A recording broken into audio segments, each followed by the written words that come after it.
Getting onto the 401. Major snowfall. And it looks like we're probably...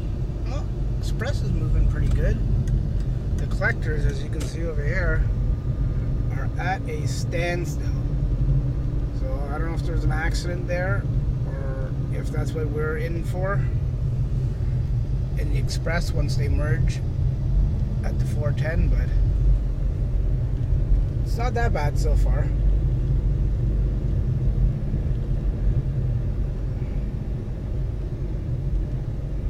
I'm just gonna follow this pickup truck and try to stay in his tracks.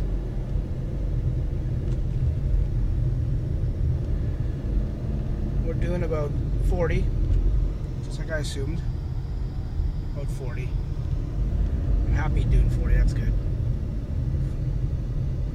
Exit to 403, exit Express, left lane blocked. Okay, so that's why the the collectors are backed up like that. As you can see by the sign there. I don't know why it's flickering.